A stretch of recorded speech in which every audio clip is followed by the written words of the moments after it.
보실 성경 말씀은 계시록 16장 1절로 21절 보시겠습니다. 또 내가 들으니 성전에서 큰 음성이 나서 일곱 천사에게 말하되 너희는 가서 하나님의 진노의 일곱 대접을 땅에 쏟으라 하더라. 첫째 천사가 가서 그 대접을 땅에 쏟음에 짐승의 표를 받은 사람들과 그 우상에게 경배하는 자들에게 악하고 독한 종기가 나더라. 둘째 천사가 그 대접을 바다에 쏟음에 바다가 곧 죽은 자의 피같이 되니 바다 가운데 모든 생물이 죽더라. 셋째 천사가 그 대접을 강과 물 근원에 쏟음에 피가 되더라. 내가 들으니 물을 차지한 천사가 이르되 전에도 계시고 지금도 계신 거룩하신 이여 이렇게 심판하시니 어려우시도다. 그들이 성도들과 선지자들이 피를 흘렸으므로 그들에게 피를 마시게 한 것이 합당하니이다 하더라. 또 내가 들으니 제단이 말하기를 그러하다 주 하나님고 전능하신 이시여 심판하시는 것이 참되시고 어려우시도다 하더라. 넷째 천사가 그 대접을 해 쏟음에 해가 권세를 받아 불로 사람을 태우니 사람들이 크게 태움을 태우진지라. 이 재앙들을 행하는 권세를 가지신 하나님의 이름을 비방하며 또 회개하지 아니하고 주께 영광을 돌리지 아니하더라. 또 여섯째 천사가 그 대접을 짐승의 왕좌에 쏟으니 그 나라가 곧 어두워지며 사람들이 아파서 자기 혀를 깨물고 아픈 것과 종기로 말미암아 하늘의 하나님을 비방하고 그들의 행위를 회개하지 아니하더라. 또 여섯째 천사 그 대접을 큰 강 유브라데에 쏟음에 강물이 말라서 동방에서 오는 왕들의 길이 예비되었더라. 또 내가 보매 개구리 같은 새 더러운 영이 용의 입과 짐승의 입과 거짓 선지자의 입에서 나오니 그들은 귀신의 영이라. 이적을 행하여 온 천하 왕들에게 가서 하나님 곧 전능하신 이의 큰 날에 있을 전쟁을 위하여 그들을 모으더라. 보라 내가 도둑같이 오리니 누구든지 깨어 자기 옷을 지켜 벌거벗고 다니지 아니하며 자기의 부끄러움을 보이지 아니하는 자는 복이 있도다. 새 영이 히브리어로 아마게도라는 곳으로 왕들을 모으더라. 일곱째 천사가 그 대접을 공중에 쏟음에 큰 음성이 성전에서 보좌로부터 나서 이르되 되었다 하시니 번개와 음성들과 우레 소리가 있고 또 큰 지진이 있어 얼마나 큰지 사람이 땅에 있어 온 이래로 이같이 큰 지진이 없었더라. 큰 성이 세 갈래로 갈라지고 만국의 성도들도 무너지니 큰 성 바벨론이 하나님 앞에 기억하신 바 되어 그의 맹렬한 진노의 포도주 잔을 받으며 각 섬도 없어지고 산악도 간데 없더라. 또 무게가 한 달란트나 되는 큰 우박이 하늘로부터 사람들에게 내리며 사람들이 그 우박의 재앙 때문에 하나님을 비방하니 그 재앙이 심히 커미르라. 아멘. 요한계시록에는 그 빼대를 추려서 일곱인, 일곱 나팔, 일곱 대접 재앙이 나옵니다. 여섯째 인을 지나고 일곱째 인을 떼시니 그 안에서 천사들이 일곱이 나팔을 들고 있습니다. 첫째, 둘째, 셋째, 넷, 다섯째 나팔이 지나서 일곱 번째 마지막 나팔을 보니까 그곳에서 일곱 대접을 들고 대접이를 이렇게 들고 있는데 거기에는 불을 담았습니다. 심판을 담았습니다. 그것을 이렇게 탁 엎어지면 그냥 바로 쏟아지죠. 줄줄 새는 것이 아니고. 그래서 마지막 번째, 일곱 번째 마지막 나팔 재앙을 불 때에 주님이 재림하시기 직전에 있을 대접재앙이라고 하는 불의 재앙이 있을 것입니다. 이러한 심판의 내용으로서 계시록은 말세에 하나님의 형벌에 대해서 예언적으로 기록하고 있습니다. 오늘 이 일곱 번째에 마지막 나팔을 불 때에 일곱 대접재앙이 임하는 내용을 살펴보려고 합니다. 그래서 일곱 대접재앙이라는 주제로 말씀을 상고하려고 합니다. 먼저는 첫 번째 대접재앙이 어떤 것인가 하니까 그 첫 번째 대접을 든 그 천사가 그 대접을 이렇게 엎을 때에 사람들에게 악한 종기가 났다 그랬습니다. 하나님의 진노 중에서 혹은 징계 중에서 제일 먼저 이제 하나님이 정말 손을 댔다 하는 경우는 병입니다. 그렇지 않고 그냥 사도 바울이나 구약의 욥 같은 경우에 멀쩡한데 그러니까 신앙생활을 잘 하고 있는데 아픈 데가 생긴다든가 화를 당한다 그런 경우에는 하나님께서 더 큰 일을 맡기시기 위해서 더 앞날을 더 잘 능력 있게 살게 하기 위하여서 뭐 사람은 일단 감당을 해야 되니까요. 축복이든 뭐든 감당을 할 수가 있는 그릇이 돼야 되니까요. 그건 우리 사람이 살아가는 과정에 있어서 더 인지상정이죠. 그래서 하나님께서 사람을 훈련을 시켜서 반드시 그 직임과 그 일을 맡기시고 그 시대를 맡기신다고 봐야 되겠죠. 그래서 바울이나 요압처럼 그런 훈련을 받기 위해서 또 더 겸손하기 위해서 주시는 병도 있지만은 대개의 경우 건강하다가 병이 생기거나 할 때는 하나님께서 어떤 면에든지 간섭을 한다. 그 중에서 죄를 짓고는 가장 먼저 나타나는 현상이 병입니다. 그래서 병을 받았을 때는 겸손하고 회개를 해야 돼요. 말세에 병이 많이 생길 겁니다. 특별히 뭐 전염성이라든지 종잡을 수 없는 하나님께서 이제 내리시는 재앙으로서의 병이 될 것입니다. 그때에 회개를 해야 됩니다. 누구나 병은 찾아들죠. 피곤해서도 병이 들지만은 이제 병이 들 때에는 회개해야 된다는 거죠. 겸손해지고 뭐 겸손하기 전에 뭐 약을 발라야 되지 않느냐, 먹어야 되지 않느냐 하겠지만은 약을 먹어도 안 되는 병도 있다니까요. 그러니까 먼저 약을 먹든지 병원을 가든지 회개하고 겸손해야 된다는 겁니다. 2절에 첫째 천사가 가서 그 대접을 땅에 쏟음에 짐승의 표를 받은 사람들과 그 우상에게 경배하는 자들의 악하고 독한 종기가 나더라 그랬습니다. 이것은 우리의 일상생활에 대한 문제가 아니고 하나님께서 적그리스도의 영을 따라서 사는 자들에게 내리신 재앙으로 봐야 됩니다. 갑자기 생기는 거죠. 그러니까 과학적으로 분석할 여가도 없어요. 그래서 종기가 나서 엄청난 고통을 받게 될 것입니다.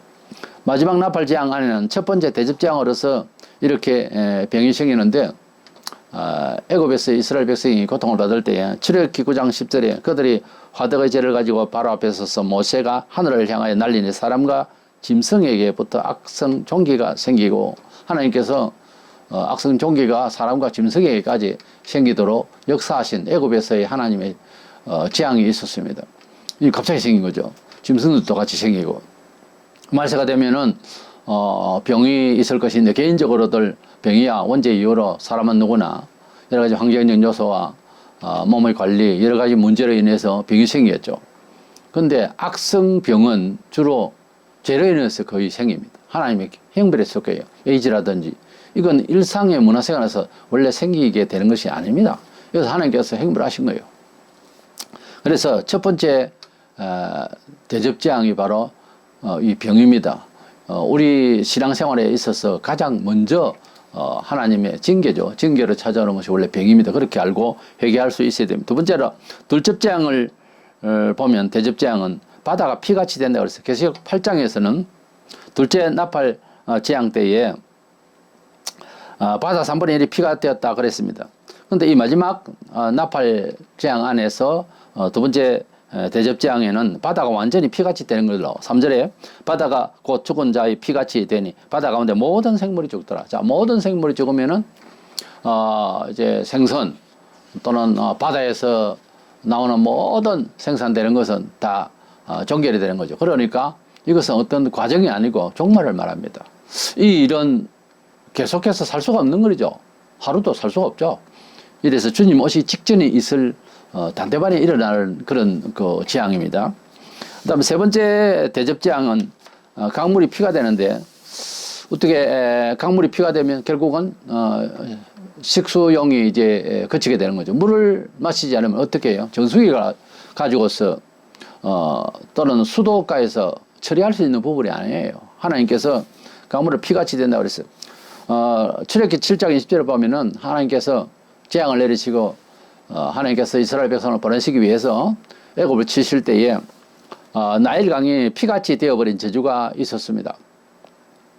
그것은 뭐 공장을 뭐 잘못 돌려서 아니죠. 하나님께서 갑자기 하신 일입니다. 우리가 우리 스스로 생활 중에서 자연스럽게 생기는 이런 불완전한 이 세상살이에서의 어려움, 이것은 뭐 하나님 뜻 안으로 들어오면 원죄 이후로 생긴 것 같고 하는 큰 주제가 있습니다만은 우리가 다 신불시간에 이제 보통 생활에서 공유를 하고 있는 거예요. 근데 갑자기 크게 아프거나 이렇게 강물이 피가 된다. 이건 사람의 문화생활에서 나타난 현상이 아니에요. 하나님께서 벌하시는 것이 4절에 셋째 천사 그 대접을 강과 물 근원에 쏟으며 피가 되더라. 강물을 못 마시면은 뭐 살 수가 없죠. 셋째 나팔 재앙 때는 계시록 8장 7절에 물의 3분의 1이 썬 쑥이 되며 그 물이 썬 물이 되므로 많은 사람이 죽더라 그러는데 이 많은 사람이 죽더라 그런 정도고 또 3분의 1이 선숙이 되더라. 그랬으니까 이 3분의 1 정도는 하나님께서 크신 경고 중에 하나입니다. 3분의 1, 뭐 음식이든 어떤 시간이든 공간이든 3분의 1은 큰 위축을 당하는 거 아닙니까? 절반은 뭐 거의 다 되는 거지만 3분의 1은 약간의 여유가 있는 거예요. 그때 회개를 해야 되는 거예요. 근데 안 하더라 이거지. 사람에게 있어서 가장 큰 죄가 뭐냐 하면은 뭐 도덕적이고 윤리적이고 계시록 안에 저 계명에 5째 계명부터 시작해서 6째, 7째, 8, 9, 10번째 6가지 세상을 향한 10계명 중에 6가지의 이 계명보다 더 큰 죄가 뭐냐 하면은 회개치 않는 고집이에요. 이것은 뭐 때려도 안 되고 통곡을 해도 안 돼요 심지어. 그리고 이렇게 하나님께서 화를 주고 몸에 지장을 주고 그래도 안 되는 거예요. 참 무서운 게 이게 고집입니다. 회개를 안 하는 거예요. 회개 안 하는 거는 자존심 유지가 아니에요. 자기가 자기 영혼을 괴롭히는 일이에요. 알고 보면은. 그래서 인생 살다가 나이 많이 들면 나 뭐 했나 하고 후회가 되는 거예요. 전부 고집 때문에 그래 된 겁니다. 그 죄를 회개치 않아서 그런 거예요. 지금도 나이가 많나 적거나 회개하면 좋은 세상과 좋은 시간과 좋은 일들이 생기게 되어 있어요. 그 회개를 안 해서 그렇다니까요. 내가 문제가 있어 회개를 해야 되나 하는 그 소리 보세요. 얼마나 사람이 둔한지 죄인인 줄 몰라요 사람이. 평생을 똑똑하네. 김일성 수령 만세 어릴 때부터 그렇게 가둬놓고 폐쇄적으로 키워놓으면은 다른 걸 생각을 못 하잖아요. 월북을 하고 이제 하는 그런 사람들은 이제 외국 문물이 너무 비교가 돼서 그래서 사유를 넓혀서 그래요. 어떤 면에 있어서는 기독교는 인생에 있어서 거대한 정보예요. 이걸 접하지 못하면은 이 정보 시대에 무슨 정보 하더라도 정보를 이렇게 영생구원에 대해서 형벌에 대해서 지옥에 대해서 천국에 대해서 이런 거대한 이 정보를 알지를 못하는 것은 큰 불행이죠. 평생 숲과 나무만 보면 뭡니까? 큰 산의 높이와 그냥 꼭대기를 알아야 되고 전체 크기를 알아야 되는 거죠. 그래서 하나님께서 우리 사람에게 아들을 세상에 주셔서 가장 급하고 가장 크고 가장 중요한 부분은 영생이 있다는 사실 앞에서 죄를 회개해야 되고 우리가 죄인이라는 사실을 알게 하시는 일이었습니다. 죄인인 줄 알게 안 하셔도 사람이 참 죄스럽다 하는 것은 도덕적 양심이 아직 있기 때문에 알기는 아는데 방책이 없어요. 그 방책이 여러 종교를 만들었고요. 뭐 종교는 아니더라도 교육을 해서 어떻게 교양을 쌓으면 사람이 참 점잖게 보이고 좋게 보인다. 그래서 우리 동양권에는 이제 중국의 문화가 들어오고 유학 사상이 들어와서 이러면 사람이 잘 사는가 보다 막 그런 정도죠. 그런 정도로 만족하게 생각하고 평가하고 그래요. 그런데 그게 아니거든요. 서양은 서양들의 철학을 가지고 이야기하고 있어요. 또 과학을 가지고서 덤비니까 잘 살고 인간답게 사는 게 뭘까? 과학적으로 살아야 된다. 과학 만능주의가 된 거죠. 그러니 도덕 윤리든지 과학적이든지 철학이든지 예술적이든지 뭐든지 땅의 생각 가운데서 죽음을 해결하지를 못해요. 죽음을 해결하지 못했다고 하는 것은 죄인이라고 말해요. 무식하다고 말이죠. 그런데 그렇게 인정을 안 한다는 이게 이제 문제인 거예요. 성경적으로 믿음이 위대한 사람들은 자기를 연약한 자를 인정을 했어요. 매일 그것도. 그러니까 하나님을 의지하려고 그러죠. 우리의 신앙의 그 궁극적 목표에 대해서 웨스트민스터 신앙 고백에서 첫 번째 하나님을 즐거워 그를 영화롭게 한다 그래 돼 있어요. 인생의 목적이. 근데 그것을 인생의 철학으로 수용하기까지는 상당한 시간이 들어요. 그런데 그 시간을 압축하려고 하면 회개를 하는 거예요. 회개하고 눈물을 흘려야 돼. 눈물이 안 나면 꼬집더라도 울으라고 하는 말이 있어요. 우스개로. 근데 그게 농담반 진담반입니다. 우리가 눈물이 없어졌어요. 그래서 얼마나 사람이 독했던지 어떤 교육이든 어떤 영향으로 그랬는지 모르지만 굳어져 있어요. 사람이. 딱 굳어져 있으면 변화를 받지를 못해요. 싫어하죠. 변화를. 그러니까 변화를 하라고 찌르면 싫어해요. 그래서 공자도 그렇게 말을 했습니다만 나를 착하다, 좋다, 잘한다 이렇게 하면 나에게 시오 적이요. 적이라고 그랬어요. 도악자는 나를 악하고 잘못됐다고 꾸짖으면 나에게 시오사라고 나에게 스승이라고 하는 말이 아주 유명한 말이 있죠. 우리가 하나님 앞에 나오면 누구든지 어느 시대 사람이든지 내가 죄인이라는 것을 알게 하시는 설교를 좋아해야 되고 거기에서 변화를 받게 하시고 은혜를 주시는 하나님을 만날 생각을 해야 되는데 지금 내 이 자리에서 내가 소원하고 있는 나의 관념에 도움을 주시오. 플러스 알파를 기대하는 것은 이건 신앙이 아니에요. 이걸 소위 말하면 철학 내지는 종교라고 그러죠. 교회 안에는 종교인이 기독교 안에는 수두룩해요. 그래서 한 사람 두 사람 걱정할 그런 처지가 아니더라고요. 이 말세가 되면은 전부 다 구원받을 것 같지요. 아니라니까요. 우리가 하나님을 만난다고 하는 근본 핵심 진리를 알아야 되는 겁니다. 내가 죄인이라는 거예요. 그것도 매일마다 연약한 것을 고백할 수 있어야 되는 거예요. 네 번째 대접재앙이 나오는데 사람이 태양의 태움을 받습니다. 8장 12절에서 넷째 천사가 나팔을 불 때에는 1월 성진에 태양과 달과 별과 별들에게 3분의 1이 침을 받아서 어두워지는 이런 3분의 1 앞서도 말씀드렸지만 이건 큰 경고죠. 무시무시한 경고고 삶의 힘을 잃을 그런 상황입니다. 천지가 3분의 1이 어두워지고 낮이 3분의 1이 어두워지면은 해가 짧고 또 밝을 때는 그 밝음이 제대로 된 밝음이 아니라는 거죠. 어두컴컴하게 매일 그렇게 어두컴컴해 보세요. 여름에 시원하려면 뭐라도 계속 그렇게 돼보죠. 시원이 문제가 아니고 이것은 겨울에는 더 하죠. 햇빛이 있어야 되는데 농작물이 되겠어 아무것도 안 되는 거죠. 베드로서 3장 7절에 이제 하늘과 땅은 그 동일한 말씀으로 불사르기 위하여 보호하신 바 되어 경건하지 아니한 사람들이 심판과 멸망에 나까지 보존하여 두신 것이니라. 베드로 사도께서는 그때나 지금이나 이 세상 우리 자연이라고 하는 이것들을 이들의 두심은 우리가 볼 때에 기도하고 반성하고 세상을 바라보면은 하루아침에 엎어버려야 될 그런 정도로 죄가 많아요. 이 세상은 사실 나를 비롯해서 모든 세상의 죄가 인간이 아닙니다. 사는 게. 그런데 이 모든 것들을 파괴하지 아니하시고 그런데 이제 하나님 앞에서 돌아서 경건하기를 원하고 회개하기를 원하시는 하나님의 뜻 가운데서 이것을 지켜 보호하고 계시는데 나중에는 완전히 불살라 버리겠다고 되어 있습니다. 이 세상 것은 다 불타져 없어질 것이에요. 그래서 네 번째 이 대접재앙은 이렇게 완전히 불타게 되는 이런 내용입니다.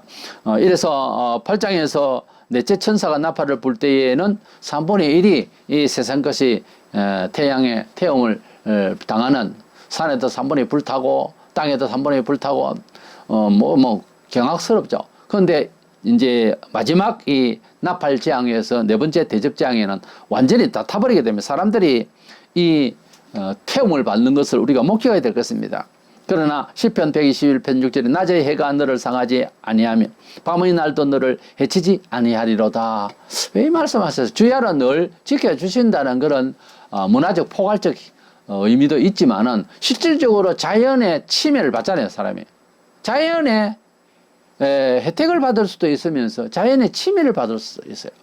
자연이 우리 눈이 보기에 참 좋았다라고 하는 롯이 멸망받기 전에 소돔 고모라를 보듯이 우리가 문화생활을 할 때 저거면 좋겠다는 측정하는 게 물질주의로 측정을 할 때 문화주의로 측정을 할 때 그것이 그대로 행복으로 갈 줄 알았는데 망했잖아요.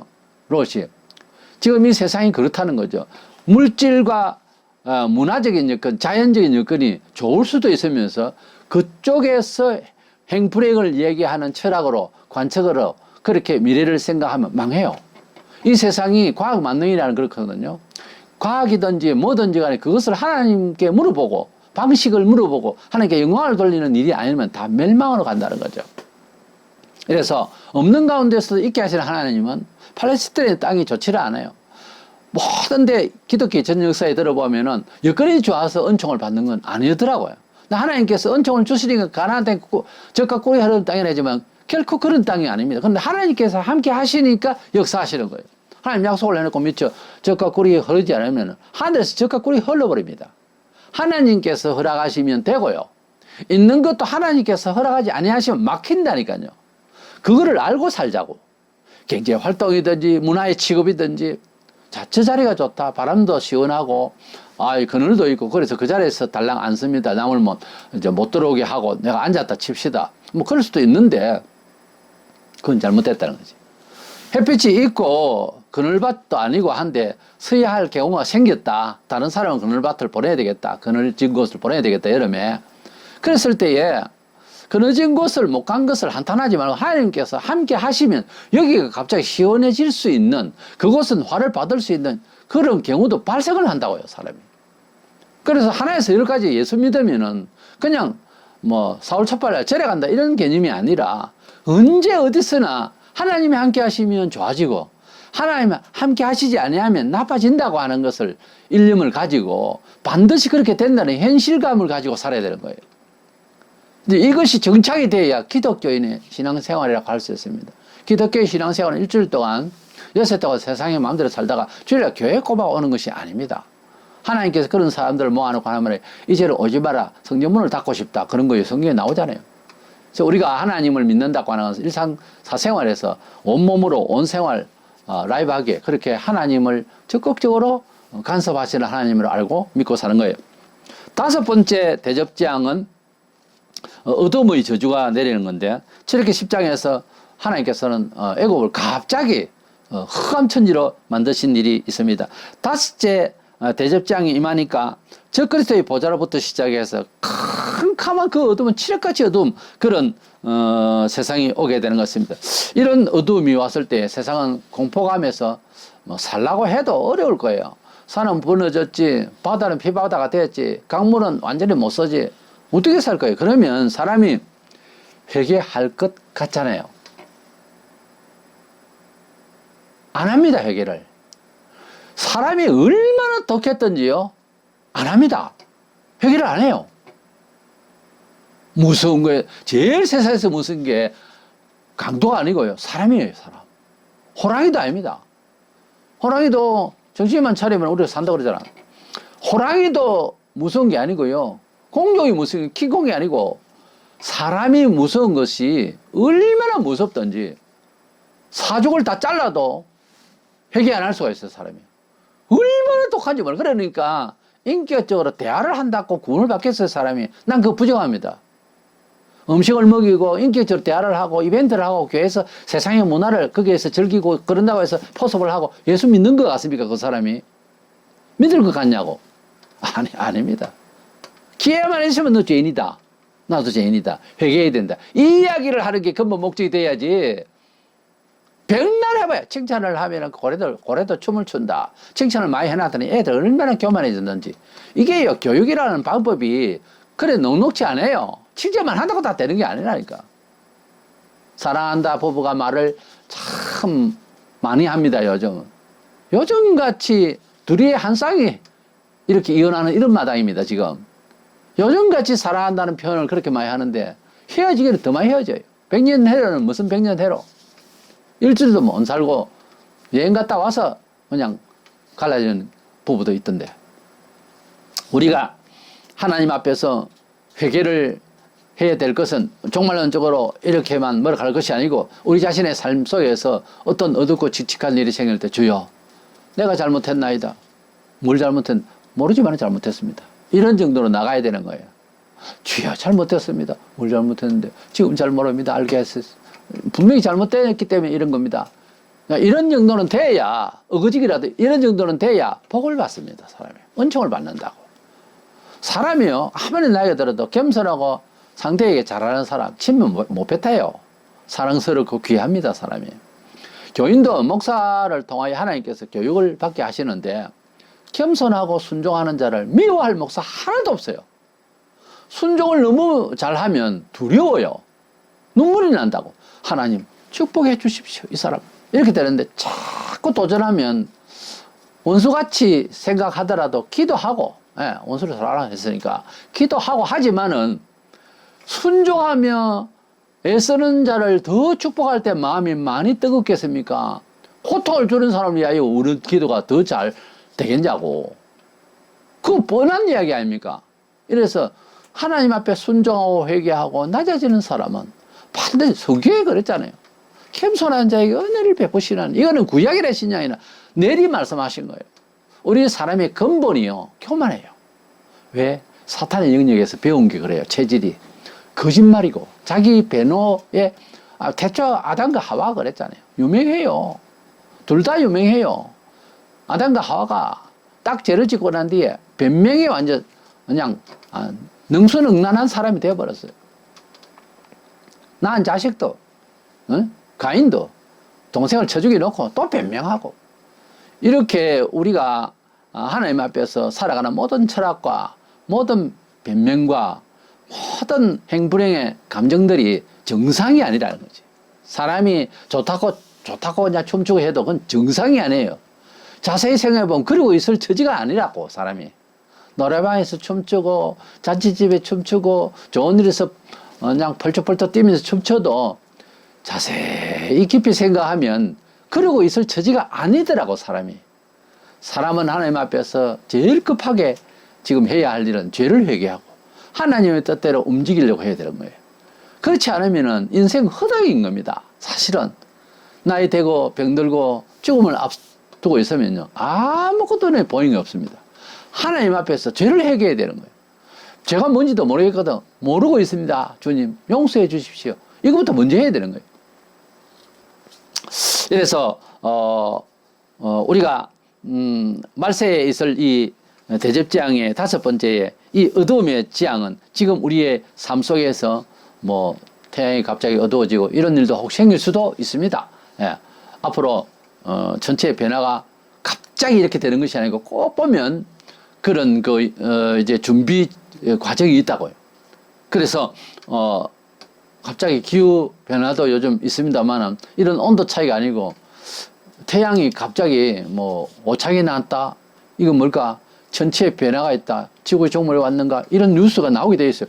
그런데 많은 사람들의 학자들하고 멀지 않았어요. 이 세상이 지금.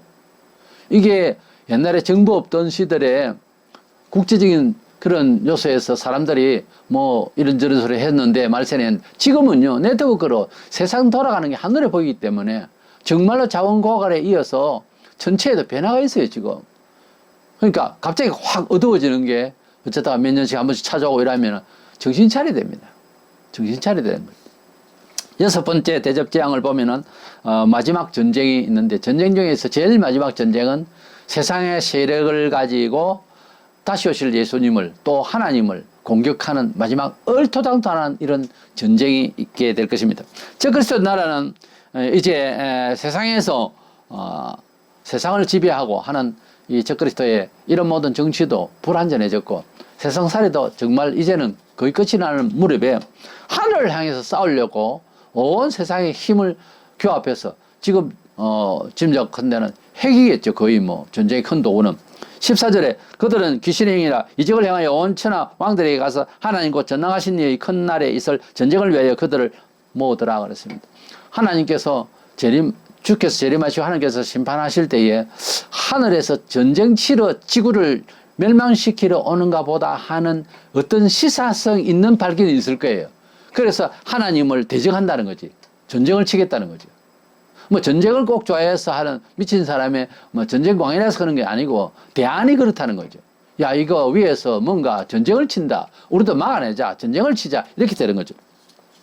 온 세계는 아마겟돈으로 모이게 될 것이고 그리고 유브라데 강이 말라서 하나님을 대적하기 위해서 그곳에 모든 자들이 모이게 될 것이다. 12절에 동방군대가 몰려올 것이라 했는데 동방군대는 뭐 중국이나 러시아, 이란 등에서 많이 가담될 것이 아닌가 이렇게 예상을 합니다. 하도 군인이 많고 또 전쟁 좋아하는 나라가 아마 거기에다가 줄을 이루지 않겠는가 하는 것입니다.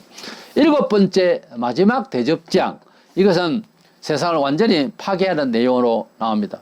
마지막 대접장은 적그리스도의 성과 그리고 온 세상의 성들이 무너지게 될 것이다. 이 성은 지금으로 치면은 물질과 모든 명예와 그리고 정치와 이 모든 것들을 감싸고 있는 모든 문화적 여건들입니다. 이것이 다 무너지는 거예요. 빌딩도 무너지고 이제 뭐 대통령이 머무는 자리도 다 무너지고 그렇게 되겠습니다만은 그 말세가 되면은 지금 도움이 있는 그 회교의 당을 이제 이슬람 당을 없애고 그 자리가 원래 성전이 있던 자리입니다. 예루살렘 성전을 마지막 때가 되면 다시 복원을 하게 될 것입니다.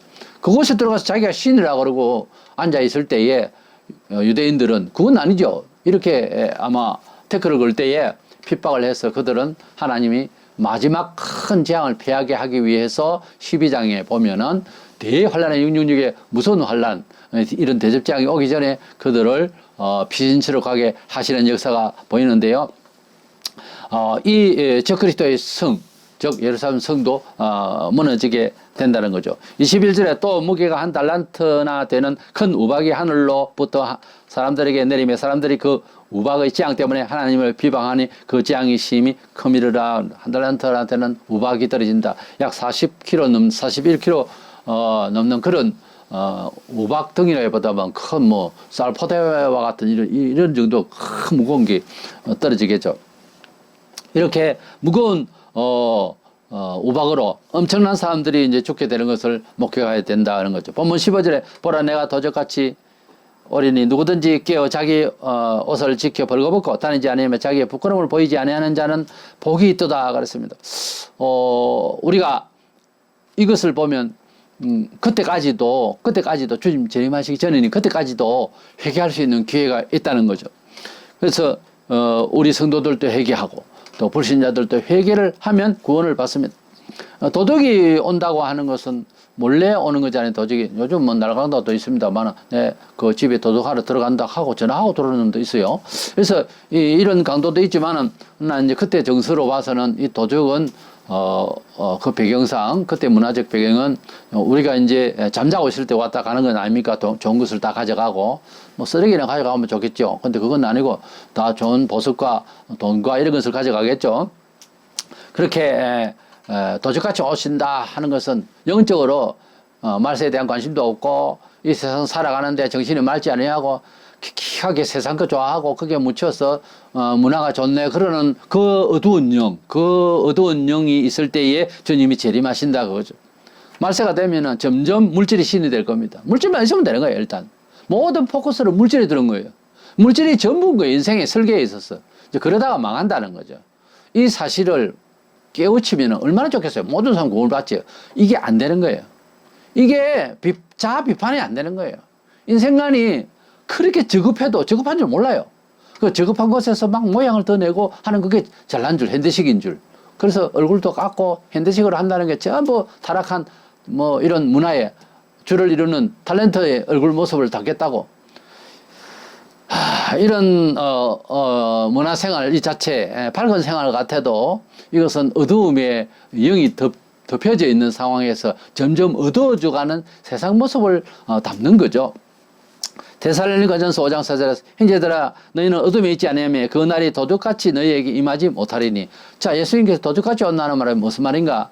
이렇게 어두운 사람에게는 재림하실 때에 그가 당한다는 거지. 도적에 당하듯이 도적같이 오시는 예수님이다. 너가 모를 때에 완전히 마음이 어두워져 있으니까 천지분간을 못하고 물질주의로 그냥 빠져 있다가 주님이 오시면은 깜짝 놀라는 거지.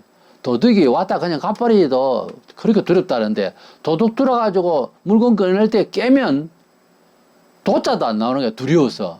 심적이 약하면 도도도도 하다가 마친다는 거야. 그런 상황이 된다는 거예요. 심판을 받을 때에 사람이. 그러나 형제들아 우리는 도둑같이 주님이 임하지 않는다는 거예요. 왜냐하면 우리는 어둠이 있지 않는다는 말은 성령 안에서 진리의 정보 안에서 있다는 거예요. 뭘 알고 덤비는 거하고 여행이든 게임이든 모르고 덤비는 거하고는 하나가 딱 차이입니다. 그 힘이 같은 몸인데도 같은 전기고 같은 지혜인데도 같은 머리 그 사람인데 알고 덤비는 거는요 완전히 다르죠. IQ가 100배나 더 높아진 것 같고요. 힘이 1000배나 더 나는 것 같은 기분이 들게 되어 있어요. 극한 상황에서 더 그렇죠. 알고 덤비는 거는 이건 거의 승리가 보장되는 거죠. 거의. 근데 모른대. 모르는 것은 이건 뭐 방법이 없죠. 인물이 잘나면 뭐하며 집안이 좋으면 뭐하며 모르면 그냥 당하는 거예요. 그래서 예수를 알고 예수께서 오실 것을 알고 예수님 오실 점을 알고 이것은 지금 보고 이것은 생명의 지식인 것입니다. 영생과 은총을 얻을 수 있는 정보인 복음을 듣고 배운다고 하는 거. 매일 우리가 성경을 보고 이것도 이런 말씀이 있었네. 100번을 읽고 200번을 읽어도요. 성경이 이런 말씀이었나 이런 깨우침이 계속 생겨요. 그러니 성도라 하지만은 거듭난 성도라고 하지만은 얼마나 우리 영 안이 어두운지요. 그래서 인내하고 참고 용서하고 손해보고 십자가 정신으로 이렇게 살아가는 훈련이 계속되면 성경이 환하게 보입니다. 우리가 국문학적으로 성경을 잘 보면은 온갖 것이 비합리적이고 이래서 막 비판되어 버려요. 그런데 이상하다 싶어도 또 읽으면은 조금씩 열립니다. 그리고 더 깊이 들어가고 더 환난을 받고 더 중성스럽고 더 기도하고 이렇게 더 깊이 들어가면은 아주 진귀한 진리의 진리가 나오는 거죠. 성경을 1000번을 읽어보세요. 다 아는지. 다 모른다니까요. 하나님의 음성이라는 차원을 아직도 못 찾는 거예요. 그래서 처음에는 통독을 하시고 그 다음에는 정독을 하시고 그 다음에는 세밀하게 분석을 하면서 추석적으로 한번 읽을 필요가 있어요. 성경을요 한 절 가지고 하루 종일 갈 때가 있어요. 이게 뭔 뜻인가.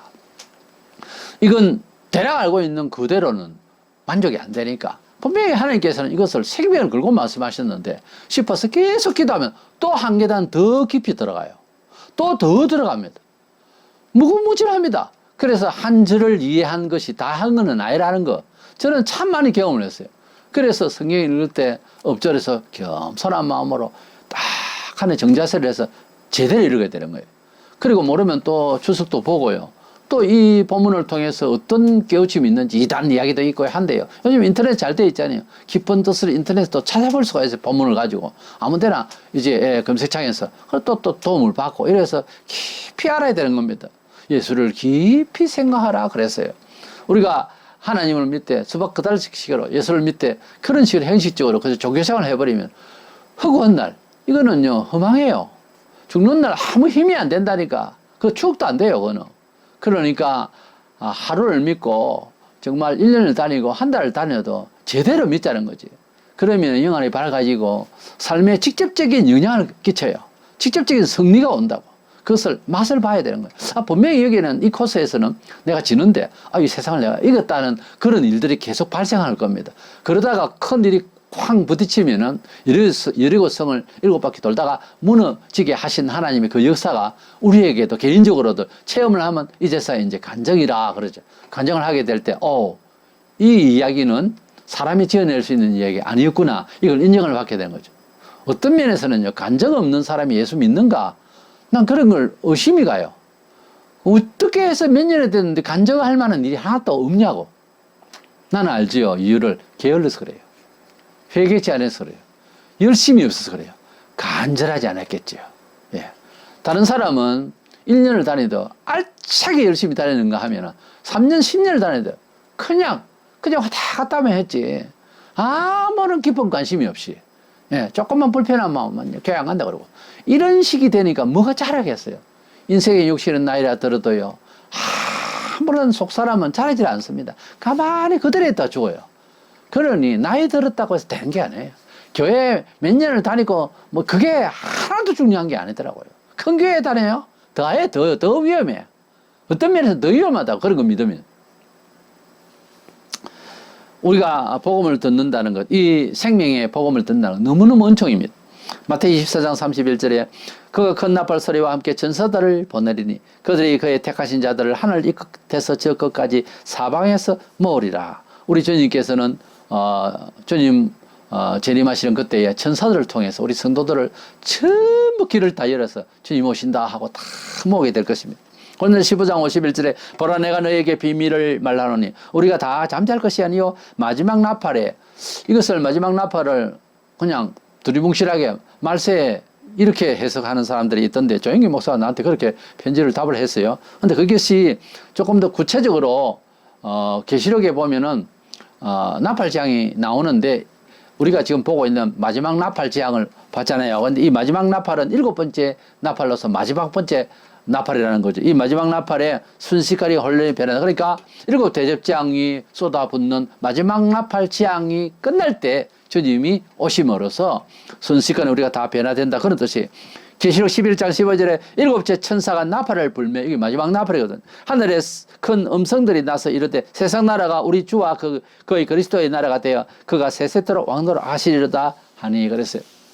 우리 주님께서 이 마지막 나팔 7번째 마지막 나팔을 불고 이제 큰 7가지 대접재앙의 이런 무서운 마지막 재앙을 퍼붓고 난 뒤에 주님께서 이제 19장에서 재림을 하시게 됩니다. 우리가 마지막 나팔 재앙에서 일어날 약간 디테일한 17, 18장을 또 보겠습니다만 이 16장에서 마지막 나팔 재앙이 얼마나 무섭고 지구촌의 끝장을 보는 그런 마지막 모습을 보게 됩니다.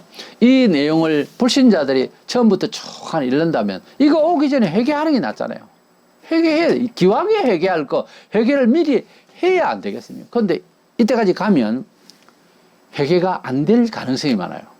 회개의 기회가 자꾸 넘어가면 그 다음에는 처음에는 뭐 좀 어긋나게 했다. 그 다음에는 조금 다치게 했다. 그 다음에는 큰 병을 줬다. 병까지 주고 크게 병이 들었다. 그것도. 근데 회개를 안 한다. 그 다음 번째 바로 이어지는 게 죽음이더라고, 성경에는. 병 다음에는 죽음이에요. 그 병을 받았을 때는 회개를 해야 된다니까. 이런 재앙을 받고 이런 어두움을 받고 이런 세상에 낙심될 만한 일들을 받으면 회개해야 된다 이거예요. 그것도 늦은 감이 있어요. 그 회개도. 근데도 안 한다 이거예요. 그럼 뭐 방법이 없잖아요. 인정으로 해결될 일이 아니더라고. 사람의 영혼 문제는 인정으로 이런 해결될 부분이 아니더라고요. 혈육으로도 이게 안 돼요. 누가복음 16장에 거기 나오는 부자와 나사로에게 혈육으로도 정으로도 안 되는 게 이게 구원 문제예요. 그러니까 얼마나 냉정한지 몰라. 그래서 우리 성도들은 혈육 관계에도 좀 냉정해야 자식도 복을 받고 형제도 복을 받고 부부도 복을 받습니다. 엘리제 사장이 혈육적인 입장에서 약했어요. 그래서 망한 거예요. 근데 혈육의 그 정을 완전히 뗀 사람은 위대한 존재가 되죠. 아브라함이 그랬잖아요. 혈육의 정을 끊고 하나님이 원하시면 자식도 죽이려고 하는 이런 제물로 드리려고 하는 그런 하나님 바치라 할 때는 아무 군소리 또 없었네. 묻지도 않았어요. 혈육의 정이 끊쳐져 있는 사람 완전 달관한 사람입니다. 인생은 원래 그렇게 살아야 되는 거예요. 그래서 우리가 혈육을 넘어서서 인간의 모든 문화 영역에서 가치 판단을 넘어서서 우리 하나님께서 이렇게 무서운 심판을 하시게 되는 마지막 나팔 재앙 때예요. 그때도 기회는 있다 이거야. 근데도 회개 안 한다. 방법이 없잖아요. 우리가 뭐 미워해서 그런 것이 아니고 그냥 뭐 저주를 한다는 것이 아니라 하나님께서 할 만큼 다 한 거예요. 그래도 안 한다. 그러면 할 수 없죠. 지옥을 보내야 되는 거죠. 할 수 없는 거예요. 그리고 지옥 가고 우리가 천국 갈 때에 눈물을 흘릴 만큼 정서가 남아있지 않아요. 그때는. 왜냐면 기가 차도 너무 차버렸기 때문에 정도 안 가요. 가라. 제발 가라. 이렇게 되는 거예요, 이제. 그렇게 된다니까요, 사람이 정이. 사람도 하나님도 그런데 사람이 그걸 감당을 할 수 있는 정리가 있을 때가 있고 끊길 때가 있어요. 배를 타고 가다가 노저 가는데 풍랑을 만났어요. 아버지 이쪽으로 돌리세요. 저쪽으로 닻을 어쩌세요. 처음에는 이런 윤리의식이 있어요. 그런데 되게 급하면 자식도 아버지한테 명령적으로 급하니까 앞으로 뒤로 당겨 앞으로 뭐 이렇게 말을 해버려요. 그리고 나중에 잘 구원받았으면 아버지 죄송해요. 아까는 말씀을 잘못 들었습니다. 아니다 자식 괜찮다 하게 되죠. 사람이요 지옥 형벌 천국 이런 엄청난 일에 딱 들어가면 경악스러우면은 여기에는 윤리 도덕으로 정리로 이야기를 할 수 있는 부분을 넘어선다고요. 무슨 말인지 알겠습니까? 우리가 하나님 앞에서 정으로서 전도를 한다. 안 되는 겁니다. 이 이야기는. 정리가 아니에요. 너무도 무서운 이야기입니다. 그래서 우리가 예수 믿고 구원받으라고 하는 말을 받는 것도 복이고 전하는 것도 복입니다. 왜? 이렇게 대접장이 7가지 나오는 것을 장면을 보면 감당을 할 수가 없는 이 세상에 하나님 심판이 기다리고 있습니다. 이것도 감당을 못 하겠는데 영원한 지옥은 뭐 어떻게 하라고. 그래서 이 마지막 재앙에 대한 사상적이고 철학적인 이야기 하고 싶지 않아요. 그런 이야기할 입장이 아닙니다. 하나님께서 이 만물을 만드시고 천국을 왜 만든다고 또 다시 만든다고 하겠어요. 없앤다는 말 아닙니까? 베드로서 3장에 베드로는 이 세상 다 불타 없어진다고 하늘까지도. 왜 그걸 갖다가 문자적으로 그대로 받아들이지 않습니까? 만물은 하나님께로부터 와서 하나님께로 돌아갈 일입니다. 하나님께서 다 처치할 일이에요. 우리가 최초에 아담과 하와가 죄를 지으니까 땅을 하나님께서 탁 치시니까 땅이 엉엉 기어났어요. 우리가 앉은 자리, 우리가 살던 집, 우리가 가는 길, 우리 성도들이 하는 자리와 은행의 모든 행동에 과정에 있어서 은총이 돼야지 우리가 있던 자리에 화가 임하면 안 된다 이 말이에요. 기분 찝찝하지. 우리가 앉고 일어선 자리가 열매가 있고 좋은 향기가 있어야 되는 거예요. 그만큼 자연도 하나님과 사람 사이에서 어떤 일이 벌어질 때 작동을 같이 합니다. 이 만물이 정말 자유롭고 찬양하는 곳은 천국에서 그렇게 만물이 찬양할 날이 올 겁니다. 지금도 우리가 회개하고 하나님과 잘 연합되면 우리가 살고 있는 지역도 문화들도 참 하나님 앞에 꽃피울 수가 있어요. 그래서 기독교가 들어간 곳, 정치, 경제, 사회, 문화 모든 면에 있어서 자연, 심지어 자연까지 아름답게 표현할 수가 있고 좋게 될 수가 있어요. 그런데 교회가 상하지요. 교회는 세상에서 어떤 심장입니다. 몸을 치면. 이게 썩으면, 이게 타락하면, 이게 작용되고, 이게 잘못되면요. 세상에 안 됩니다. 안 돼요. 없을 때보다 더 못해요. 교회가 하나도 없다. 그것은, 그럼 늘 컴컴한 귀신 세계지 아예. 그렇죠. 교회가 들어갔는데, 그래, 잘 되다가 또 교회가 타락하면요. 전에보다 더 귀신들이 더 들어와가지고 더 음악을 만들어버려요. 우리 개인이 그렇고, 사회 공동체가 그렇습니다. 아무쪼록 이 7 대접 재앙을 바라보면서 그 끝판의 마지막 재앙은 우리가 어떻게 해요? 그게 119 와가지고 불을 끄고 어떻게 할 수 있는 부분도 아니고요. 종기도 누가 의사가 고칠 수도 없고요.